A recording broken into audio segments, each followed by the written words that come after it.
ভারতের পশ্চিমবঙ্গ রাজ্যের প্রাচীন জনপদ হলো পান্ডুয়া। না, আমি মালদা পান্ডুয়ার কথা বলছি না। এটি হলো কলকাতার খুব কাছে হুগলির পান্ডুয়া। পান্ডুয়া একসময় হিন্দু রাজাধীন হলেও যা পরবর্তীকালে মুসলিম শাসকদের অধীন হওয়ার কারণে এই অঞ্চল নিয়ে ইতিহাসের অনেক কথা, অনেক মতামত রয়েছে, যা এই জায়গার প্রতি মানুষের আকর্ষণ আরও বাড়িয়ে তোলে। এছাড়া অনেক প্রাচীন জমিদার বাড়ি আর তাদের ঐতিহ্যশীল ঘটনা জুড়ে আছে এই শহরের সাথে। আজ উইকেন্ড ডেস্টিনেশন হিসেবে আমি পান্ডুয়া শহরকে বেছে নিয়েছি। পান্ডুয়ার ঐতিহ্যশীল ঘটনা, এখানে ইতিহাস আর পান্ডুয়াতে এলে আপনি কিভাবে শহরকে ঘুরে দেখবেন দেব তারও সন্ধান। তো আর দেরি না করে ঝটপট শুরু করি আজকের ব্লগ। তো চলো যাই, কিছু করে দেখাই। সবার প্রথম আমি মিল্টন, তোমাদের সকলকে স্বাগত ট্রাভেল উইথ মিল্টন চ্যানেলের আর একটা নতুন ট্রাভেল জার্নি ভিডিওতে। নমস্কার বন্ধুরা, ট্রাভেল উইথ মিল্টন চ্যানেলের আরেকটা নতুন ভিডিওতে সবাইকে স্বাগত। আর আমি আছি আজকে পান্ডুয়াতে। আর পান্ডুয়া স্টেশন আসা মাত্রই কিন্তু পান্ডুয়া স্টেশনের যে মিনার বিখ্যাত, সেটা কিন্তু এখানেই ছবিতেই চোখে পড়ে। আর আমি এখন আছি পান্ডুয়া স্টেশন। আপনাদের পান্ডুয়া স্টেশন থেকে যেখান থেকে টোটো ধরতে হবে সেটা আপনাদের আমি দেখাবো। আর পান্ডুয়া স্টেশন থেকে আপনারা কীভাবে কোথায় যাবেন সেটাও আপনাদের আমি বলবো। আর পান্ডুয়াতে কী কী দেখার জায়গা আছে সেটাও আপনাদের আমি আস্তে আস্তে সব কিছু বলবো। আপনার ভিডিওর সাথে জুড়ে থাকুন। তো পান্ডুয়ার বিখ্যাত মিনার ছাড়া পান্ডুয়া কিন্তু অনেক দর্শনীয় স্থান আছে, সেগুলো আপনাদের আমি দেখাবো। আর আমি এখান থেকে পান্ডুয়া জামগ্রাম যাবো, সেটা একটু এখান থেকে দূরে পড়লেও কিন্তু আপনারা যদি পান্ডুয়ায় আসেন তাহলে সেখানে কিন্তু যেতেই পারেন। আর সেখানে কিন্তু অনেক পুরনো মন্দির আছে, পুরনো রাজবাড়ি আছে, আর সেগুলোর পেছনে ইতিহাস কিন্তু অনেক আছে। আর সেই ইতিহাসগুলো আপনার সামনে আমি তুলে ধরবো। আপনার ভিডিওর সাথে জুড়ে থাকবেন। আর ভিডিওটি ভালো লেগে থাকলে একটা লাইক, একটা কমেন্ট করে যাবেন। আর যদি একটু বেশি ভালো লেগে থাকে চ্যানেলকে সাবস্ক্রাইব করে পাশে থাকবেন। তো আপনার একটা লাইক, একটা কমেন্ট আমাকে ভীষণ পরিমাণে মোটিভেট করে নতুন করে কোনো ভিডিও করার জন্য। আপনি ভিডিওর সাথে জুড়ে থাকুন। আমি এবার দেখাই এখানে কী কী দর্শনীয় স্থান আছে। আর আমি ভিডিওটা শুরু করছি পান্ডুয়া স্টেশন থেকে। আর যদি পান্ডুয়া থেকে কেউ ভিডিওটি দেখে থাকেন তাহলে অবশ্যই একটা কমেন্ট করে যাবেন, তাহলে কিন্তু আমার খুব ভালো লাগবে। পান্ডুয়া স্টেশন হাওড়া রেল বিভাগের হাওড়া বর্ধমান মেন লাইনের একটা রেল স্টেশন। এটি ভারতের পশ্চিমবঙ্গ রাজ্যের হুগলি জেলার পান্ডুয়ায় অবস্থিত। হাওড়া থেকে পান্ডুয়া রেল স্টেশনের দূরত্ব 61 কিলোমিটার।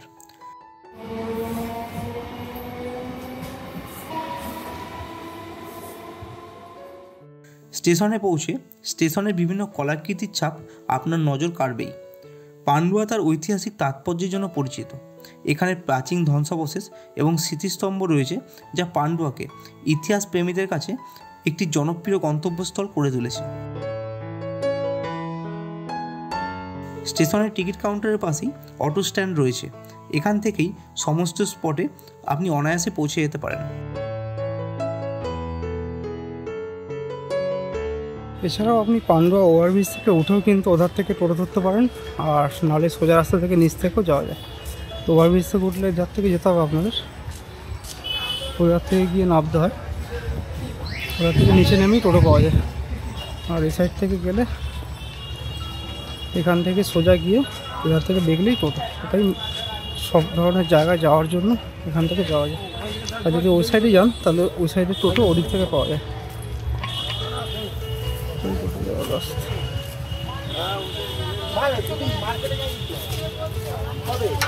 হচ্ছে স্টেশন মার্কেট, আর তার সামনেই রয়েছে টোটো স্ট্যান্ড। ওধার থেকে যে রাস্তাগুলো থেকে বেরোলাম সবকটা কিন্তু এই টোটো স্ট্যান্ডই আসে। যেরকম আপনাদের বললাম আমি যে ওভারব্রিজ থেকে যদি আপনি আসেন তাহলে কিন্তু এধার থেকে নামতে হবে। এই যে এটা হচ্ছে ওভারব্রিজে নামার রাস্তা। আর এধার থেকে আসলে এখানে সমস্ত জায়গায় যাওয়ার জন্য টোটো পাওয়া যায়। পান্ডুয়া স্টেশনে নেমে টিকিট কাউন্টারের পাশের অটো স্ট্যান্ড থেকে অটোতে চেপে প্রথমে চলে আসুন পান্ডুয়ার বিখ্যাত মিনার দর্শনে। স্টেশন থেকে মিনারের দূরত্ব 2 কিলোমিটার। অটোতে সময় লাগবে 10 মিনিট মতো। স্টেশন থেকে মিনার যাওয়ার পথটা স্টেশন রোড হওয়ার কারণে একটু ভিড় চোখে পড়বে।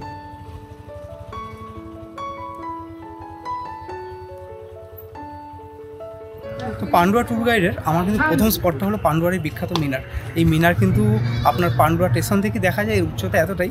আর এর পেছনে যে ইতিহাস আছে সেগুলো তো আপনাদের সামনে তুলে ধরবই। তো এখানে পৌঁছে যেটা আমি জানতে পারলাম সেটা কিন্তু আপনাদের প্রথমে বলাটা যেটা বিশেষ দরকার, এটা কিন্তু এখন এএসআইয়ের আন্ডারে আছে।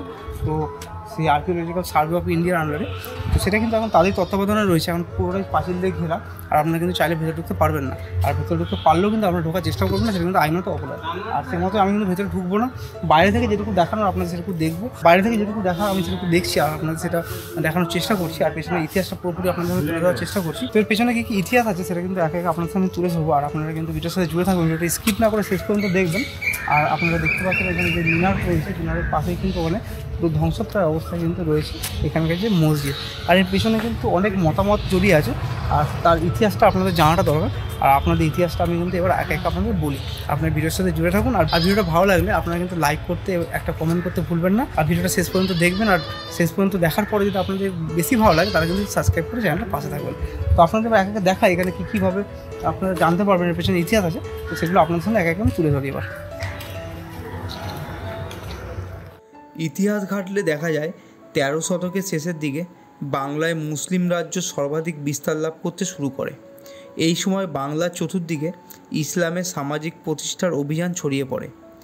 ধীরে ধীরে হিন্দু রাজত্বের অবসানের পর প্রতিষ্ঠা হয় মুসলিম সাম্রাজ্য। আর পান্ডুয়ায় অবস্থিত এই মসজিদ ও মিনার এই সমস্ত ইতিহাসের অন্যতম সাক্ষী। কথিত আছে পান্ডুয়া পূর্বে পণ্ডুনগর বা পাণ্ডুনগর নামে পরিচিত ছিল। পান্ডুয়া রাজ্যের সূত্রপাত হয় রাজা পাণ্ডুদাসের হাত ধরে। 13 শতকের আগে এই অঞ্চল ও এমনকি পার্শ্ববর্তী এলাকাতে যেমন মহানাদ, সপ্তগ্রাম, ত্রিবেণী এই সমস্ত জায়গায় হিন্দু রাজা রাজত্ব করে গিয়েছিল। তার প্রমাণ কিন্তু ইতিহাসের পাতায় পাওয়া যায়। হিন্দু রাজার অধীনে থাকায় এই সমস্ত রাজ্যের চতুর্দিকে গড়ে উঠেছিল প্রাসাদ পামান অট্টালিকা কিংবা সুদৃশ্য দেব মন্দির। কিন্তু দুর্ভাগ্যক্রমে এই সব হিন্দু স্থাপত্য কিছুই অবশিষ্ট নেই। পরবর্তীকালে এইসব অঞ্চলে মুসলমান বিজয়ের পর রাজ্যের স্থাপত্যগুলিতে বিরাট পরিবর্তন আসে। সময়ের সাথে সাথে এইসব অঞ্চলের অনেক মন্দিরই রূপান্তরিত হয় মসজিদে। পান্ডুয়ায় প্রথম মুসলিম আক্রমণ হয় 1290 থেকে 1322 খ্রিস্টাব্দের মধ্যে। আর এই সময় সংগ্রামের সঙ্গে যেই নামটি জড়িয়ে আছে তিনি হলেন মুসলিম সুফি সাধক শাহ সুফিউদ্দিন। পান্ডুয়া মিনারের ঠিক পশ্চিম দিকে রয়েছে পান্ডুয়ার বাড়ি মসজিদ, যদিও মসজিদের ধ্বংসাবশেষ ছাড়া আর কিছুই দেখা যায় না। পান্ডুয়ার এই মসজিদ বাড়ি মসজিদ হিসেবে পরিচিত হলেও কিছু ইতিহাসবিদদের কাছে এটি 22 দরজার মসজিদ নামে পরিচিত, অর্থাৎ 22টি খিলানের ওপর নির্মিত মসজিদ। হুগলির পান্ডুয়ার এই বাড়ি মসজিদ বহু গম্বুজযুক্ত মসজিদের প্রোটোটাইপ হিসেবে কাজ করেছিল, যা দেখে পরবর্তীকালে বাংলার বিভিন্ন জায়গায় মসজিদ গড়ে ওঠে।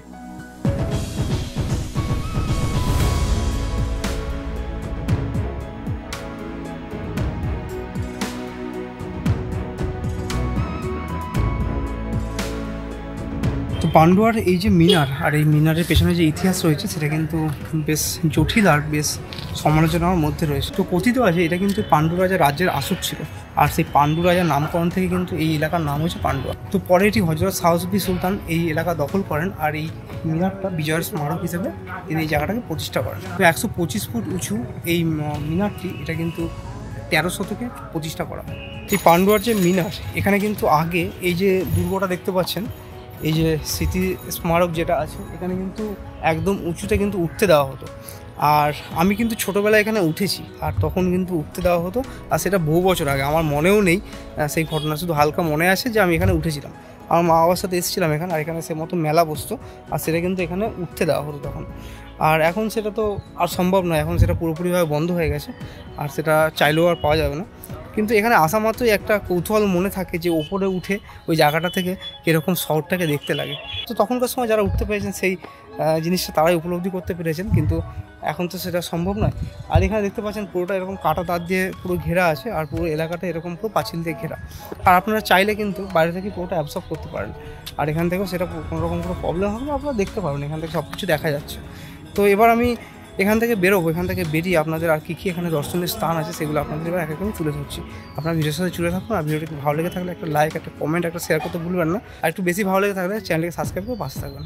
পান্ডুয়ার এই ঐতিহাসিক মিনার ছাড়াও কিন্তু এখানে কিন্তু অনেক দর্শনীয় স্থান আছে, আপনাদের কিন্তু আমি প্রত্যেকটা স্থানই ঘুরে ঘুরে দেখাবো। আর এখান থেকে খানিকটা দূরে গিয়ে অনেক রাজ পরিবারের ঐতিহ্য কিন্তু এখনও পর্যন্ত সেখানে টিকে আছে, আর সেখানে এখনও পর্যন্ত দুর্গাপুজো পালন হয়, আর তাছাড়াও কিন্তু ওই এলাকায় উপর আরও কয়েকটা জায়গা আছে, সেগুলো আপনাদের আমি একে একে দেখাবো। আর টোটালি আপনারা যদি পান্ডুয়ায় ঘুরতে আসেন, শুধু মিনারটা না দেখে আপনারা এটা তো দেখবেনই, আপনারা এটা দেখার পরেও যাতে আপনাদের একটা ডেস্টিনেশন এক জায়গায় ঘুরতে এলে আর কী এখানে লোকালের সাইট সিন হিসেবে আপনারা রাখতে পারেন, তো সেগুলোই আপনাদের আমি এই ভিডিওতে একে একে তুলে ধরবো। আর এবার আপনাদের আমি দেখাই যে এই পান্ডুয়ার এই মিনার ছাড়াও এখানে কী আর দর্শনের স্থান আছে। পান্ডুয়া মিনারের সামনে এখানে দেখুন ছোট্ট একটা সুন্দর মিনার করা আছে, আর সেম টু সেম ওই যে বড় মিনার রয়েছে, এখানে ছোট্ট একটা সুন্দর মিনার করেছে।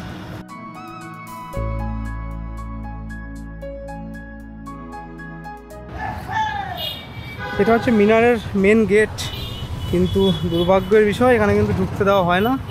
আর দূর থেকে যেরকম আপনি অ্যাবজর্ব করতে পারবেন, এখান থেকে এরকম দেখা যাচ্ছে মিনার, আর এদিকে রয়েছে এরকম মসজিদ। এখান থেকে এরকম দূরে দেখা যাচ্ছে মিনার, আর এই যে এদিকে রয়েছে মসজিদ রয়েছে, আর খোলা মাঠ। এখানে আগে মেলা বসতো, কিন্তু এখন আর মেলা বসে না, এখান থেকে মেলা সরে গেছে। আর ওই যে মিনার ওখানে দাঁড়িয়ে আছে, জায়গাটা দেখতে খুব সুন্দর লাগে। আর পরিচর্যা করা হয়, এখনও ভেতরে লোক কাজ করছে, জায়গাটাকে সুন্দর করে পরিচর্যা করা হয়। আর সেইভাবেই এখানে এখন পরিচর্যার মধ্যে রয়েছে, চারিদিকে পাঁচিল দিয়ে ঘেরা।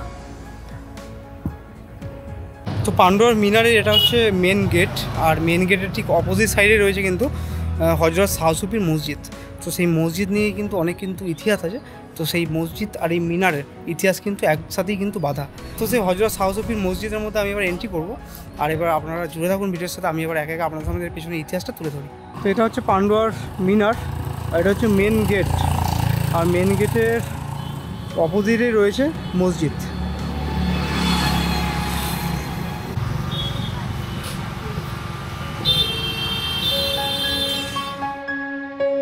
সময়টা তখন 13 শতকের অনেক আগের দিকে। পান্ডুয়া তখন হিন্দু রাজার অধীন। রাজ্যে মুসলিম সম্প্রদায় একেবারে নেই বললেই চলে। হিন্দুদের মধ্যে মাত্র খান পাঁচেক মুসলিম পরিবার বসবাস করত। তাদের মধ্যে ছিল মুসলিম ফকির শাহ সুফি উদ্দিন, যিনি সেই সময় পান্ডুয়ার ইসলাম ধর্মযাজক। রাজ্যে তখন পান্ডু রাজার কঠোর শাসন ব্যবস্থা। এরই মধ্যে একদিন ফকির শাহ সুফি উদ্দিন তার পুত্রের খতনা অনুষ্ঠান উপলক্ষে অতিথিদের ভোজনের জন্য গরু কুরবানি দেন। কিন্তু সে সময় স্থানীয় রাজার নির্দেশে গোহত্যা ছিল চরম অপরাধ। রাজা এই হত্যার কথা জানতে পেরে সুফি উদ্দিনের ছেলেকে বন্দি অবস্থায় নিয়ে এসে কালী ঠাকুরের উদ্দেশ্যে বলি দেন। কিছু ঠাহর করতে না পারা সুফি উদ্দিন মৃত ছেলের দেহ নিয়ে যান দিল্লির দরবারে। সিংহাসনে তখন সুলতান ফকির শাহ দ্বিতীয় জালাউদ্দিন খিলজি, যিনি খিলজি রাজবংশের প্রতিষ্ঠাতা ও দিল্লির প্রথম সুলতান। এদিকে সম্পর্ক অনুযায়ী শাহ সুফি উদ্দিন ফিরোজ শাহের ভাগ্নে। মৃত্যুর খবর শোনা মাত্রই প্রতিশোধের জন্য সুলতান সৈন্য সমেত জাফর খান গাজীকে পাঠান পান্ডুয়াতে। এদিকে জাফর খান গাজী সম্পর্কে শাহ সুফি উদ্দিনের কাকা। এরপর সুফির আশীর্বাদ নিয়ে জাফর খান ও সুফি উদ্দিন একসঙ্গে সৈন্য নিয়ে আসেন পান্ডুয়ার কাছেই মহানাথ নামক স্থানে, যা পান্ডুয়া থেকে 8 কিলোমিটার দূরে। যুদ্ধে তুর্কি সেনার জয় হয় এবং স্থানীয় রাজা আত্মহত্যা করেন। কিছু ইতিহাসবিদদের মতে যুদ্ধ চলাকালীন শাহ সুফি উদ্দিন মারা যান এবং তাকে হুগলির পান্ডুয়াতেই সমাধিস্থ করা হয়। যুদ্ধে মৃত্যু হওয়ায় তিনি শহীদ উপাধিতে পরিচিতি লাভ করেন। মিনারের ঠিক উল্টো দিকে জিটি রোডের ধারে রয়েছে এই মাজার, নাম হযরত শাহ সুফি সুলতান মাজার। অনেক ইতিহাসবিদদের মতে সুফি উদ্দিনকে এখানেই সমাধিস্থ করা হয়। পান্ডুয়ার মিনার আর শাহ সুফি উদ্দিনের মাজার দর্শন করে এবার আমরা যাব জামগ্রাম। জামগ্রাম পান্ডুয়া স্টেশন থেকে প্রায় 6 কিলোমিটার দূরে পড়ে। স্টেশন থেকে অটোতে করে মাত্র 20 টাকার বিনিময়ে আপনি পৌঁছে যেতে পারেন জামগ্রামে। পান্ডুয়া আর পান্ডুয়ার আশেপাশে অনেক ছড়িয়ে ছিটিয়ে থাকা ঐতিহাসিক স্থান আছে। জামগ্রাম তার মধ্যে অন্যতম জায়গা। শহরের কোলাহল থেকে যখনই আমরা গ্রামের দিকে যাব, তার আগেই ইলছোয়া মণ্ডলাই গ্রাম চোখে পড়বে। এখানেও অনেক পুরনো জমিদার বাড়ি আর তাদের তৈরি অনেক মন্দির চোখে পড়ে। এর থেকে বোঝা যায় পান্ডুয়া একসময় কতটা প্রাচীন জনপদ ছিল আর তখনকার সময় কতটা ঐতিহ্যশীল জায়গা ছিল। জামগ্রাম ঢোকার আগে চারিদিকের খোলা মাঠ আর প্রকৃতির অপরূপ সিনিক বিউটি এক অন্যরকম অনুভূতি দেবে। এই প্রকৃতির সৌন্দর্যের ভরপুর উপভোগ নিতে নিতে আমরা পৌঁছে গেলাম জামগ্রামে।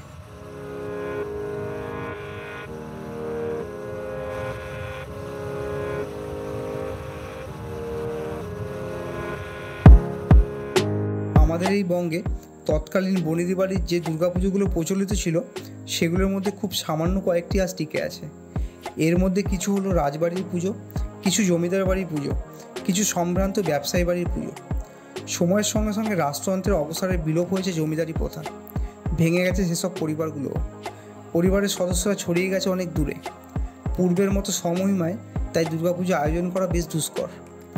হাতে গোনা কিছু বাড়িতে আজও প্রাচীনকালে দুর্গাপুজো হয়ে চলেছে। এই বনেদি বাড়ির পুজোগুলির মধ্যেই আজ এমন একটি বাড়ির পুজোর কথা বলবো যেটি এখনও মহাসমারোহে পুরনো ঐতিহ্যধারা বহন করে চলেছে। তো পান্ডুয়া ট্যুর প্রোগ্রাম যেটা আমি করছি তার মধ্যে আমি কিন্তু জামগ্রামের নন্দীবাড়িকে রেখেছিলাম। তো আমি এখন জামগ্রামে চলে এসেছি, আর এটা হচ্ছে আমার পেছনেই রয়েছে জামগ্রামের নন্দীবাড়ি। তো এটা হচ্ছে জামগ্রামের নন্দীবাড়ির যে রাজবাড়ি কমপ্লেক্স। তো এই রাজবাড়ি কমপ্লেক্সের ঢুকেই সর্বপ্রথম আমাদের যেটা চোখ পড়বে সেটা হচ্ছে নন্দীবাড়ি রাস মন্দির। তো রাস মন্দির এখানে আপনাদের সামনেই চোখে পড়বে। আর তাছাড়াও কিন্তু এখানে যে নন্দীবাড়ির রাজবাড়ি কমপ্লেক্স আছে তার প্রথমেই রয়েছে নন্দীবাড়ি দুর্গা দালান। তো এই নন্দীবাড়ি দুর্গা দালানের মধ্যে আমরা প্রথমে প্রবেশ করি, আপনাদের এবার একে দেখাই যে ভেতরে কীরকম কী আছে। আপনারা আসুন। প্রথমে ঢুকেই যে চোখে পড়লো আমাদের যে তখনকার সময় পুরনো যে ঝাড়বাতি রয়েছে সেটা কিন্তু এখনও এখানে রয়েছে। তবে এখানে আলো জ্বলে কিনা সেটা আমার জানা নেই, তবে কোনো সময় দুর্গা পুজোর সময় যদি আসি তাহলে নিশ্চয়ই এই জায়গাটা।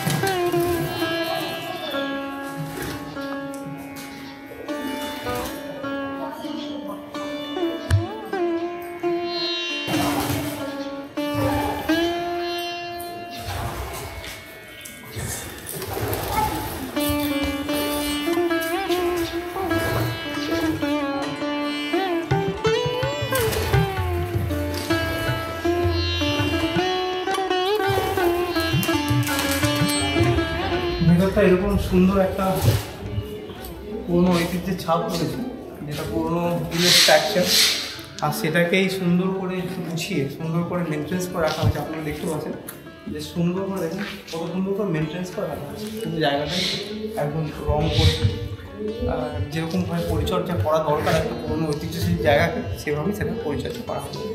আর এটা হচ্ছে এটা চারিদিকে সেটা কমপ্লেক্স। আর এখানে এন্ট্রি গেটে আপনারা প্রথমে দেখতে পাবেন যেখানে একটা দুর্গা মূর্তি রয়েছে, খুব সুন্দর লাগে। এখানে দুর্গা মূর্তি রয়েছে, আর দু সাইডে দুটো রুম আছে। এখানে এই সাইডে একটা রুম আছে, এই সাইডে একটা রুম আছে। এটা সম্ভবত বোধন ঘর হবে। আর তখনকার সময় দুর্গা পুজোর সময় যে সমস্ত জিনিস সব কিছু রাখার জন্য একটা বোধন ঘরের দরকার পড়ে, সেটা কিন্তু প্রত্যেকটা পুরনো দুর্গা মন্দিরের পাশেই আমরা দেখেছি। আমার পুরনো যেসব ভিডিও আমি করেছি যেগুলো দেখবেন, ওখানে কিন্তু প্রত্যেকটা মন্দিরের পাশে অন্য করে একটা বোধন ঘর থাকে। তো সেটাই ওখানে বোধন ঘর রয়েছে। আর তাছাড়া এখানে দুর্গা দালানের যে মন্দির চত্বর রয়েছে, এখানে কিন্তু মানে দুর্গা পুজোর সময় এখানকার যে নন্দীবাড়ির ফ্যামিলি মেম্বাররা আছেন তারা কিন্তু প্রত্যেকে এখানে আসেন। তাছাড়া এই এলাকার দুর্গা পুজো উপলক্ষে কিন্তু এই জায়গাটা একটা পুরনো ঐতিহ্যশীল একটা পুজো, আর লোকাল বাসিন্দাদের কাছে এটা কিন্তু একটা আনন্দের একটা সময় কাটানোর জন্য দুর্গা পুজো সবাই এখানে একত্রিত হয়ে তারা আনন্দ করেন। আর জায়গাটা খুবই একটা সুন্দর জায়গা, শান্ত জায়গা। আর এরকম পাখির কোলাহল আপনারা দেখতে পাচ্ছেন, চারিদিকে কত পায়রা রয়েছে। আর যত পুরনো স্ট্রাকচার থাকে তার মধ্যে কিন্তু এরকম পায়রার বাসা, তার ডাকগুলো অত সুন্দর লাগে, আর সেই পাখির আওয়াজগুলো এত সুন্দর লাগছে না ধারণার বাইরে। এখানে আসলে কিন্তু এই জিনিসটা বোঝা যায়। আপনাদের আমি একে ঘুরে ঘুরে দেখাবো যে ভিতরে কী কী আছে, তার সাথে এখানে কী কী ইতিহাস আছে সেটাও আপনাদের আমি এবার একে তুলে দেবো। আপনার ভিডিওর সাথে জুড়ে থাকবেন, ভিডিওটি স্কিপ করবেন না, ভিডিওটি লাস্ট পর্যন্ত দেখবেন। আর আমার মতে যদি ভিডিওটা আপনি দেখেন আপনাদের নিশ্চয়ই ভালো লাগবে। আর এরকম একটা পুরনো জায়গা যেখানে নন্দীবাড়ি থেকে একটা সুন্দর একটা জিনিস যেটা করা হয়, যেটা কিন্তু পাবলিকের জন্য সবসময় ওপেন থাকে। আপনারা যে কোনো সময় যদি আসেন তাহলে কিন্তু আপনারা এর মধ্যে এন্ট্রি করতে পারেন। তো সেদিক থেকে কোনো রকম কোনো প্রবলেম নেই। আপনাদের এক একদম দেখা এখানে কী কী আছে। হুগলি জেলার পান্ডুয়ার নিকটবর্তী গ্রাম জামগ্রাম। এই জামগ্রামের নন্দীবাড়ির আনুমানিক 250 বছরের পুজো এই বঙ্গে বনেদি বাড়ির পুজো হিসেবে ইতিহাসে স্থান করে নিয়েছে। ফিরে যাওয়া যাক একটু পেছন দিকে। এই বংশের আদিনিবাস ছিল 24 পরগনার হালি শহরের কেউটা গ্রামে। সময়টা ছিল বাংলার মুর্শিদকুলি খাঁর রাজত্বকাল বা তার কিছু আগের সময়।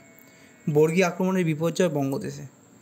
বর্গীদের আক্রমণ থেকে নিজেদের বাঁচাতে আজ থেকে প্রায় 250 বছর আগে 1172 বঙ্গাব্দে হালি শহরের কেউটা গ্রামের নন্দী পরিবারের 2 ভাই রামশঙ্কর ও কুবের শঙ্কর চলে আসেন হুগলি জেলার পান্ডুয়ার কাছে জামগ্রামে। জীবন রক্ষার সে সময় তারা ফুলুরি বানিয়ে সেই ফুলুরি নিয়ে আশেপাশের গ্রামের রাস্তায় রাস্তায় ফেরি করে বেড়াতেন। এমনই একদিন ফুলুরি নিয়ে বেরোনোর সময় এক পীরের দেখা পেলে গরমে দুপুরে সেই পীরকে খাবার ও জল দিয়ে পীরের আশীর্বাদ পান তারা। খুশি হয়ে পীর তাদের একটি স্বর্ণমোহর দেন আর তার সাথে বলেন এই মোহর নিয়ে যেন তারা অবিলম্বে কিছু ব্যবসা শুরু করে আর অচিরে তাদের অবস্থা ফিরবে, এরকম ভবিষ্যৎবাণী করেন। এই নন্দীবাড়ির দুর্গা দালান এখানে রয়েছে আর তার পাশেই এই সাইডে একটা ভেতরে রাস্তা ঢুকে যায়। দুই ভাই জানতে চাইলে পীর বলেন সামনে যা দেখবে তার যেন তারা ব্যবসা শুরু করে। এমতাবস্থায় দুই ভাই রামশঙ্কর ও কুবেরশঙ্কর নন্দী কলকাতার আদিগঙ্গার তীরে সুপারি ভর্তি জাহাজ নোঙর করা দেখে পীরের সেই মোহর নিয়ে সমস্ত সুপারি বায়না করে নিয়ে সেই সুপারি বিক্রি করতে শুরু করেন। তাদের ভাগ্য ফেরানোর পালায়। এরূপ ধীরে ধীরে আরও কিছু মশলা যেরকম হলুদ, জিরে, ধনের ব্যবসা শুরু করেন এবং তাদের এই ব্যবসা ছড়িয়ে পড়ে গড়িয়া থেকে পোস্তা পর্যন্ত। এভাবেই তারা আস্তে আস্তে ব্যবসা উন্নতি লাভ করেন এবং সে সময় পূর্ব ভারতের সবচেয়ে রূপান্তরীকরণ সংস্থা হিসেবে পরিণত হন। তো নন্দীবাড়ির দুর্গা দালান আপনারা দেখলেন আর দুর্গা দালানের পাশেই রয়েছে একটা মন্দির, সেই মন্দিরও আপনাদের আমি দেখালাম। আর এই পাশে রয়েছে দুর্গা দালান থেকে আসলে আপনারা যেটা ডান সাইডে পড়বে, ডান সাইড থেকে আপনারা এখান থেকে গেলেই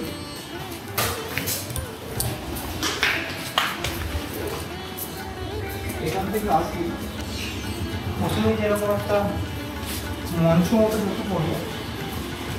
এখানে কিন্তু পুজোর সময় যে সমস্ত যে ঢাক ঢোল এগুলো যে সমস্ত রাখা থাকে সেটা কিন্তু এখানেই রাখা থাকে। আর এর পেছনে যেটা দেখতে পাচ্ছেন এখানে যে দরজা আছে, যে গেটটা আছে না, এটা কিন্তু এটা অফিস ঘর। মানে তখনকার সময় থেকেই এটা তো একটা জমিদার বাড়ি আর এখানে অনেক তাদের জমি জায়গা অনেক বিষয় সম্পত্তি ছিল আর সেগুলোর যে সমস্ত হিসেব নিকেশ হতো সেটা কিন্তু এই অফিস ঘরে বসেই হয়। তো এই অফিস ঘরটা কিন্তু এখনও ব্যবহার হয় আর সেই সমস্ত জমি জায়গার যে সমস্ত হিসেব নিকেশ আছে সেগুলো কিন্তু এখন সেইভাবে ব্যবহার করার জন্য সেই সমস্ত হিসেব নিকেশ করার জন্য কিন্তু এই অফিস ঘরকে ব্যবহার করা হয়। আর আমি এখানে নন্দীবাড়ি ফ্যামিলি মেম্বারের কাছে যেটা শুনলাম যে এখানে যে ওপরে যে রুম আছে এই রুমে কিন্তু নন্দীবাড়ি কারো যখন কোনো বিয়ে হয়, কোনো অনুষ্ঠান হয়, সেখানে ধরুন কোনো বরযাত্রী এলো সেটা কিন্তু এই উপরে এই ঘরে তাদের বসতে দেওয়া হয় প্রথমে।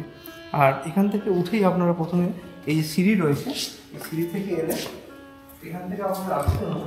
এই সিঁড়ি থেকে আসা মাত্রই যে এই সমস্ত যে রুমগুলো আপনারা দেখতে পাচ্ছেন, এখানে যেমন ধরুন যখন কোনো অনুষ্ঠান হয় সেই অনুষ্ঠানের যেরকম চাল ডাল এগুলো যাবতীয় যা কিছু আছে তো সেগুলো যেমন এই ঘরে এগুলো রাখা হয়, সেটা এই পাশেও একটা এরকম রুম আছে এখানেও সেটা রাখা হয়। আর এই পাশে যে সমস্ত দুটো রুম আছে এখানে কিন্তু যে সমস্ত রান্নার জিনিস সরঞ্জাম হয় সেগুলো কিন্তু এখানে কিছুটা যেরকম ধরুন রান্নার ব্যবহারের জন্য কিন্তু এই রুম এখানে কিন্তু ব্যবহার হয়। আর সেই রুম থেকে বেরিয়েই এখানে যে দরজা আছে এখান থেকে বেরোলে আপনাদের এরকম থাকার যে জায়গা চোখ পড়বে এখানে কিন্তু সেই খাবারের যে আয়োজন আছে না, যে খাবার ধরুন এখানে বসে খাওয়া দাওয়া করার জন্য এই জায়গাটা ব্যবহার হয়। এটা কিন্তু একটা বিশাল বড় জায়গা আর প্রত্যেকটা সুন্দর বেশ গোছানো। এরকম তখনকার সময় যে ফ্যামিলি বড় ছিল সেটাকে মাথায় রেখেই কিন্তু এইভাবে এই জায়গাটাকে তৈরি করা হয়েছে যাতে তাদের যখনই কোনো অনুষ্ঠান হয় সেক্ষেত্রে কোনোরকম কোনো প্রবলেম না হয়। আর এই জায়গাটা পছন্দ বেশ খোলামেলা, তখনকার সময়ই কিন্তু পুরোনো। এদিকে ওপরে দেখে দাঁড়িয়ে আছে ওইখানে আমাদের বরযাত্রী বলো এই যে বলো সব ওইখানে হয় উপবৈঠকখানা, বৈঠকখানা, উপর বৈঠকখানা। আচ্ছা। আর এমনি টাইমে যখনই কোনো অনুষ্ঠান হয় তখন এখানে এই যে মানে রান্না ফান্না খাওয়া দাওয়া সব এখানেই, হ্যাঁ ওইখানে ওখানেই হয় তাই তো সব? আর এখানে ভোগ হয়, এখানে ঠাকুরের জিনিস আচ্ছা। আমাদের ঠাকুরের জিনিস সব ভোগ খুব তৈরি হয়। আচ্ছা। আর এটা হচ্ছে অফিস ঘর তাই তো? আচ্ছা, আপনি আপনার পরিচয় মানে আপনি নন্দীবাড়ির কে হন? আমি নন্দীবাড়ির ছেলে। ও আপনার নন্দীবাড়ির ছেলে। আচ্ছা, আপনার নাম? অনাদি নন্দী। অনাদি নন্দী। অনাদি নন্দী। আচ্ছা। আপনি এখানেই থাকেন? আচ্ছা।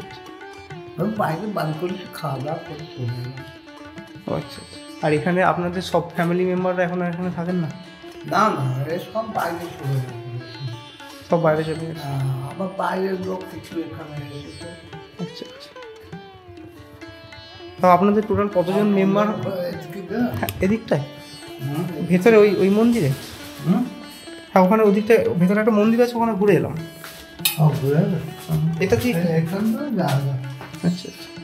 এখান থেকে ওই মন্দিরে যাওয়া যায়। আচ্ছা। এখানে সব বাজনা ফাজনা থাকে। এখানে সব বাজনা? বাজনা ফাজনা থাকে। তো মোটামুটি আপনাদের নন্দী ফ্যামিলিতে কতজন মেম্বার এখানে থাকেন আর কি এখন? এখানে বাইরে থেকে এসেছে বেশি এখন, বা এখানকার যারা পয়সা ছিল বাইরে চলে গেছে, উত্তরনগর, কলকাতা, নানান জায়গায় চলে গেছে। আচ্ছা আচ্ছা। আর এখানে দুর্গাপুজোর সময় আবার সবাই আসেন নাকি? আবার আসে দুর্গাপুজোর সময় আসে। দুর্গাপুজোর সময় সব বড় করে আর কি পুজো হয়।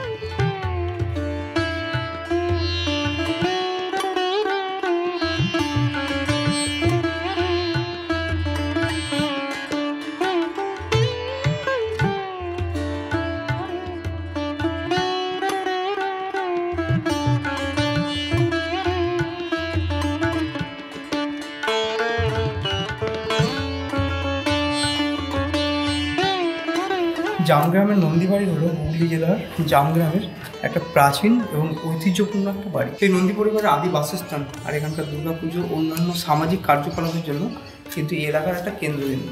নন্দী পরিবারের এই দুর্গাপুজো তাদের কিন্তু একটা বিশেষ ঐতিহ্য, আর তারা কিন্তু এখানে প্রতি বছরই এখানে এসে তারা কিন্তু অংশগ্রহণ করেন। আর যেটা আপনাদের আমি শোনালাম যে এখানে কিন্তু তারা এখন আর সবাই নেই, তারা এখন অন্য অন্য জায়গায় তারা বাড়ি করেছেন, কিন্তু দুর্গাপুজোর সময় কিন্তু সবাই এখানে তারা আসেন। নন্দীবাড়ির দুর্গাপুজো কিন্তু তাদের জন্য কিন্তু একটা বিশেষ ঐতিহ্য, আর তারা কিন্তু এখানে প্রত্যেকবার দুর্গাপুজোয় যে যেখানে থাকুক না কেন তারা এসে কিন্তু এখানে অংশগ্রহণ করেন। আর এই দুর্গাপুজো কিন্তু বিশেষ বড় করে কিন্তু পালন করা হয়, আর সেটার ছাপ আপনারা দেখতেই পাচ্ছেন যে জায়গাটাকে কত সুন্দর করে মেনটেন্স করা হয়েছে। আর এটা কিন্তু সত্যি তাদের কাছে একটা ঐতিহ্যের একটা জায়গা, সেটা কিন্তু এই পেছনে দুর্গা দালান দেখেই বোঝা যাচ্ছে। তো নন্দীবাড়ির দুর্গা দালান আমরা ভিজিট করে ফেললাম। তো এবার আমরা এখান থেকে বেরিয়ে যাবো যে এখানে পাশেই কিন্তু একটা দোল মন্দির আছে, তো সেই দোল মন্দির যাই আর আপনাদের সেখানে পৌঁছে আমি দেখাই। আর আমরা এখন নন্দীবাড়ির যে দুর্গা দালান আছে সেখান থেকে আমরা বেরিয়ে গেলাম। এটা হচ্ছে নন্দীবাড়ির যে রাজবাড়ি সেটা কমপ্লেক্স, এই যে পাশে আপনাদের আমি দেখালাম। এই জায়গাটা আপনারা নিশ্চয়ই আসবেন, জায়গাটা কিন্তু খুবই একটা অসাধারণ জায়গা, আর খুব সুন্দর করে পরিচর্যা করা হয়েছে। আর জায়গাটা এত সুন্দর একটা ঐতিহ্যের ছাপ আছে যেটা না আসলে বোঝা যাবে না। আপনারা এখানে আসলে অবশ্যই এই জায়গাটা ভিজিট করবেন, খুব সুন্দর জায়গা। ওদিকে রয়েছে নন্দীবাড়ির রাজবাড়ি, ওখান থেকে মাত্র 200 মিটার দূরেই রয়েছে এরকম একটা দোলমঞ্চ। এই দোলমঞ্চ কিন্তু তখনকার সময়ের দোলমঞ্চ, আর এটা খুব সুন্দর পরিচর্যা করে রাখা আছে। আর দোলমঞ্চের পাশেই রয়েছে কিন্তু এরকম একটা শিব মন্দির, আর এই শিব মন্দির এখানে এইভাবে রয়েছে। এখানে কিন্তু নিত্য পুজো করা হয়, আর সেই পরিচর্যার রূপ কিন্তু এখানে দেখেই বোঝা যাচ্ছে। খুব সুন্দর জায়গা, এটা কিন্তু তখনকার সময়েরই মন্দির। আর এই মন্দিরের সামনে এরকম খোলা মাঠ, এরকম একটা গাছের নিচে বেদি করা আছে, আর এখানে খোলা মাঠ রয়েছে। তো নন্দীবাড়ি ভিজিট করতে এলে আপনারা কিন্তু এই পাশেই যে দোলমঞ্চ আর পাশে যে শিব মন্দির রয়েছে এই জায়গাটাও আসবেন। আর এই এলাকাটা এলে আপনারা বুঝতে পারবেন যে একটা পুরনো ঐতিহ্যের ছাপ রয়েছে। প্রত্যেকটা বাড়ি কিন্তু সেই পুরনো স্ট্রাকচার এখনও পর্যন্ত রয়েছে। আর নন্দীবাড়ির যে পুরো রাজবাড়ি কমপ্লেক্সটা আছে সেটা কিন্তু পুরোটাই আপনারা এই ব্যাক সাইডে যখন রাস্তা দিয়ে আসবেন সেটা আপনারা দেখতে পাবেন। আর এই মন্দিরের সামনেই দেখুন এখানে একটা যে পুরনো বাড়ি রয়েছে, পুরনো, এটা কিন্তু তখনকার সময় হয়তো কোনো সময় কোনো জমিদার বাড়ি হবে। আর এলাকাটাই কিন্তু একটা পুরনো এলাকা, আর সেই ঐতিহ্যের ছাপ কিন্তু ছড়িয়ে ছিটে চারিদিকে রয়েছে।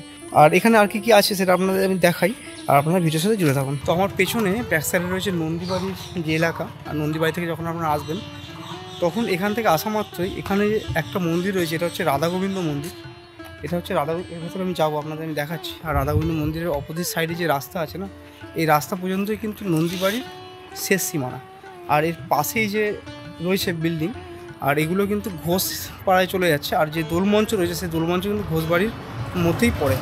আর এটা হচ্ছে রাধা গোবিন্দ মন্দির। আর রাধা গোবিন্দ মন্দিরের মধ্যে ঢুকে আপনাদের আমি দেখাচ্ছি যেখানে কী কী আছে।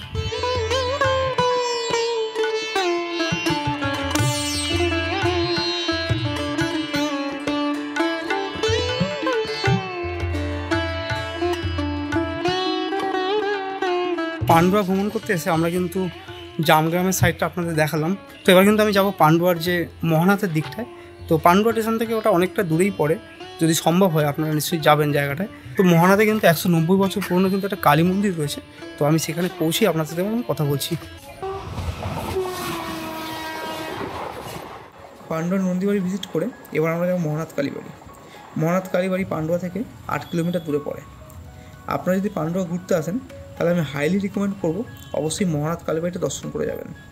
একটা ছোট্ট কথা বলে রাখি, আমি চাইলে নন্দীবাড়ি আর মহানাথ কালীবাড়ির উপর আলাদা এপিসোড করতে পারতাম, বাট আমি সমস্ত স্পটগুলো এই জন্য একসাথে দেখাচ্ছি কারণ পান্ডুয়া ঘুরতে এলে যে সমস্ত স্পটগুলো একদিনে আপনারা কীভাবে ঘুরবেন সেটা দেখানোর জন্য।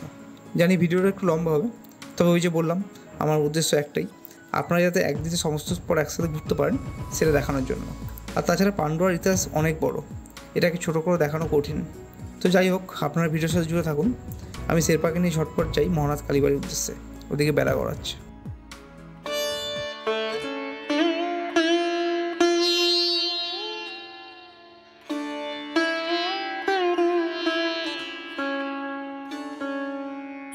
তো পান্ডুয়া ট্যুর প্রোগ্রামের আজকে আমাদের লাস্টের ডেস্টিনেশন হচ্ছে মহানাথ কালী মন্দির। তো মহানাথ আসতে গেলে আপনাদের কীভাবে আসতে হবে সেটা আপনাদের আমি বললাম। আর আমি মহানাথে এখন আছি, এটা মহানাথ কালীবাড়ির প্রাঙ্গণ। আর এই জায়গাটা চারিদিকে দেখুন কতটা শান্ত। এই চারিদিকে যে ঝিঝি পোকার ডাক আর পাখির ডাক, এগুলোর আলাদা একটা কম্বিনেশান, একটা মন্দির চত্বর একটা আলাদা কম্বিনেশান মনে হচ্ছে। তো সেখানে আমি এখন আছি। আর এটা কিন্তু পোলবার খুব একটা জাগ্রত কালী মন্দির। আর এই মন্দির চত্বরটা আপনাদের আমি ঘুরে ঘুরে দেখাবো, আর এখানের যে ইতিহাস আছে সেটা আপনাদের আমি তুলে ধরবো। তো আপনারা ভিডিওর সাথে জুড়ে থাকুন, আমি এবার একে একে দেখাই যে এখানে আপনারা আসলে কী কী জিনিস দেখতে পাবেন। তো আপনারা ভিডিওর সাথে জুড়ে থাকুন। তো প্রথমেই এন্ট্রি গেট, আপনাদের এন্ট্রি গেট থেকে আমি ঢুকে দেখালাম। আর এন্ট্রি গেট থেকে ঢুকেই আপনাদের, তো এন্ট্রি গেট থেকে আসার মাত্রই আপনাদের রাস্তার মাঝখানে এরকম একটা জায়গা চোখে পড়বে। তবে এই জায়গাটা কী কাজে ব্যবহার সেটা আমার সঠিক জানা নেই, তবে সম্ভবত এখানে বলি চড়ানো হয় মায়ের নামে। আর সেই জায়গাটা এরকমভাবে রয়েছে এখানে ধূপকাঠি অনেকে যারা ঠাকুরকে পুজো দিতে আসেন তারা এখানে দিয়ে থাকেন। আর সামনেই রয়েছে এরকম ঠাকুরের মন্দির, আর এই যে মন্দির চত্বর রয়েছে আপনারা দেখতে পাচ্ছেন। আর সোজাই কিন্তু এখান থেকে আপনি ঠাকুরের দর্শন পেয়ে যাবেন। সোজা ওই রাস্তা থেকে এসেই আপনাদের প্রথমেই মন্দির চোখে পড়বে। আর এই সাইডে একটা রাস্তা রয়েছে, এই রাস্তাটা আপনাদের এখানে নিয়ে যাবেন যে পুকুর রয়েছে, যে মন্দির চত্বরে যে পুকুর, সেই পুকুরের ঘাটে। এখানে এরকম বাগানো ঘাট রয়েছে। আর সম্ভবত এটা কতটা কি এখন ব্যবহার হয় সেটা নিয়ে আমার একটু সন্দেহ আছে, কারণ এখানে দেখলাম পুরোটাই জঙ্গল হয়ে রয়েছে পুরো ঘাটটা। আর পুকুরটাও বেশ কিন্তু পরিষ্কার পরিচ্ছন্ন এখন নয়, আর চারিদিকে ঘাটে বেশ জঙ্গল হয়ে আছে। এটা হচ্ছে মন্দিরের ব্যাক সাইড, এখান থেকে আপনারা মন্দিরটা পুরো দেখতে পাবেন। আর মন্দিরের সামনেতেই কিন্তু এরকম একটা টিন দিয়ে ছাউনি করা আছে, যাতে যখন পুজো হবে তখন কিন্তু এই জায়গাটা যাতে সবাই যারা দর্শনার্থী আছেন তারা এখানে থেকে আর কি মায়ের দর্শন করতে পারে। তো সেটা পরবর্তীকালে করা হয়েছে এটা। আর বাকি এদিকটাও একটা রাস্তা আছে, সেই রাস্তাটা কোথায় যাচ্ছে আমাদের আমি দেখাচ্ছি। তো এখান থেকে এসে এরকম একটা ফাঁকা জায়গা, ও সাইডে যেরকম এ সাইডেও সেরকমই রয়েছে। আর এখান থেকে আসলাম বই, ওখান থেকে এসে এখানে একটা গেট পড়ে, এই গেটের বাইরে কিন্তু এরকম একটা খোলা মাঠ রয়েছে। তো এই মন্দিরের এই বৃত্তান্ত এখানে লোকেশন, আর লোকেশনটা খুব শান্ত একটা জায়গা, যেখানে আপনি যদি আসেন তাহলে কিন্তু একটা মানে নেচারের সাথে একটা যে মন্দিরের কম্বিনেশন সেটা আপনারা বুঝতে পারবেন। তো এই মন্দিরের পেছনে কিন্তু এর ইতিহাস কিন্তু বিশাল বড় ইতিহাস আছে, সেটা আপনাদের আমি একে একে বলবো, আপনার ভিডিওর সাথে জুড়ে থাকুন। আর এরকম এখানটায় যে ফাঁকা জায়গা আছে সেখানে কিন্তু বেশ গাছ লাগানো আছে। এখানে যখন মানে ফুলের সিজন হয় তখন যথেষ্ট ভালো একটা আলাদা একটা সিনিক যদি তৈরি করে এইসব যে সমস্ত ফুলের গাছ রয়েছে, আর সেগুলো কিন্তু পরিচর্যার মধ্যেই থাকে। আর এই চারিদিকে লোকেশনটা এরকম একটা গ্রামের মধ্যে এরকম একটা মানে মন্দির, এত বড় একটা মন্দির, এটা কিন্তু কজন কি জানেন সেই বিষয়ে কিন্তু আমার সন্দেহ আছে। তো এই সমস্ত মন্দিরগুলো যেগুলো কিন্তু গ্রামের ভেতরে কিন্তু এরকম অনেক পুরনো অনেক ঐতিহ্যশীল মন্দির আছে। আর সেই মন্দিরগুলো সম্বন্ধে আমাদের জানা দরকার, আমাদের ইতিহাস সম্বন্ধে জানা দরকার। আমরা যখন ইতিহাসের সম্বন্ধে আমরা জানি, আমরা কিন্তু আমাদের পুরনো ঐতিহ্যকে খুঁজে পাই। আর সেই ঐতিহ্যশীল জায়গাকে কিন্তু এখনও পর্যন্ত সুন্দর করে তাকে পরিচর্যা করে এখনও কিন্তু এখনও কিন্তু সেই পুরনো ঐতিহাসিক রীতিরেওয়াজ মেনে কিন্তু এখনও পুজো করা হয়। তো সেই জায়গা আমি এসেছি এখন মহানাথ মন্দির প্রাঙ্গণে। এবার আপনাদের একে একে এখানের সম্বন্ধে বৃত্তান্ত তুলে ধরব। 190 বছরের প্রাচীন পোলবার মহানাথ কালীবাড়ি। জমিদার কৃষ্ণচন্দ্র নিয়োগী 1830 সালে এই মন্দির প্রতিষ্ঠা করেছিলেন। তারপর থেকে আজও সুপ্রাচীন প্রথা মেনে এই পুজো চলে আসছে মহানাথ কালীবাড়িতে। মহানাথ কালীবাড়িতে মানত করলে পূরণ হয় এমন ধারণা প্রচলিত আছে। জমিদার কৃষ্ণচন্দ্রের ষষ্ঠ পুরুষেরা বর্তমানে এই মন্দিরে সেবায়িত। ভক্তদের বিশ্বাস এই কালীবাড়িতে কোনো মানত করলে সেটা পূরণ হবেই, আর মানত পূরণ হলে বলি দেওয়া হয়। এছাড়া প্রতি অমাবস্যায় ছাগল বলি দেওয়া হয়, কালী পুজোতেও ছাগল বলি দেওয়া হয়।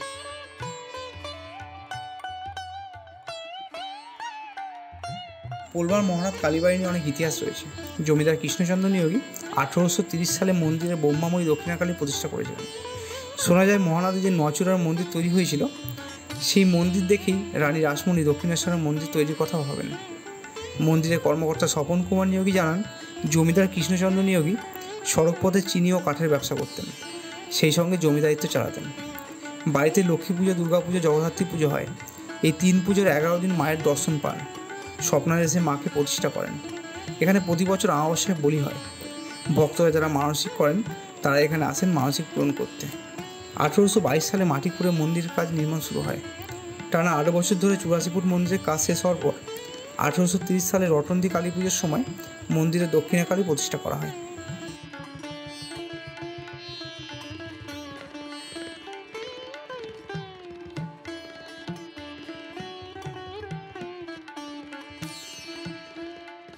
তো এই মহানাথ কালীবাড়ি বা পোলবা কালীবাড়ি নামেও এই মন্দির কিন্তু খ্যাত। আর এটি হচ্ছে হুগলি জেলার পোলবা অঞ্চলের একটা প্রাচীন মন্দির। এই মন্দিরটি প্রায় 190 বছর পুরনো। আর সেই পুরনো রীতি মেনেই কিন্তু এখনও সেই পুজো উদযাপন করা হয়। কথায় আছে এই মন্দির দেখেই কিন্তু রানী রাসমণি দক্ষিণেশ্বর মন্দির তৈরির কথা চিন্তাভাবনা করেন। জমিদার কৃষ্ণচন্দ্র নিয়োগী 1830 সালে মহানাদে ব্রহ্মাময়ী দক্ষিণাকালী এই মন্দির প্রতিষ্ঠা করেন।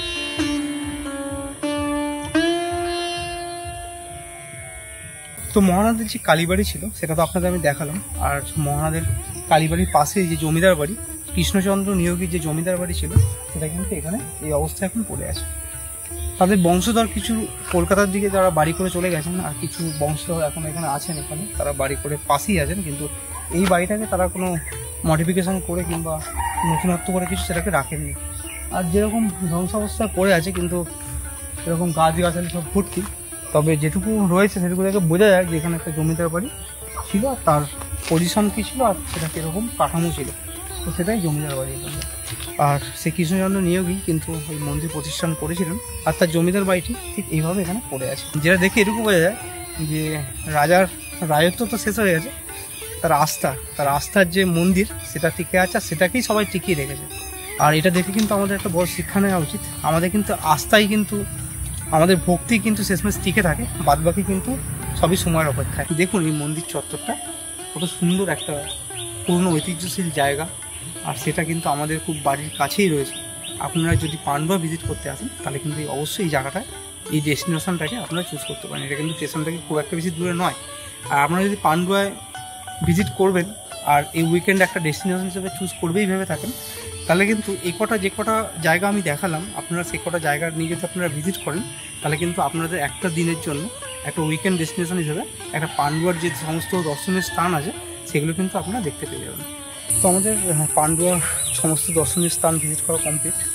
আর আমি পোলবায় এই আপনাদের যে মন্দির দেখালাম, পোলবা কালী মন্দির বা মহানাথ কালী মন্দির, আর এই মন্দির দেখিয়ে কিন্তু আমার টোটাল পান্ডুয়া যে ট্যুর প্রোগ্রাম সেটা কিন্তু আমি এখানেই শেষ করলাম।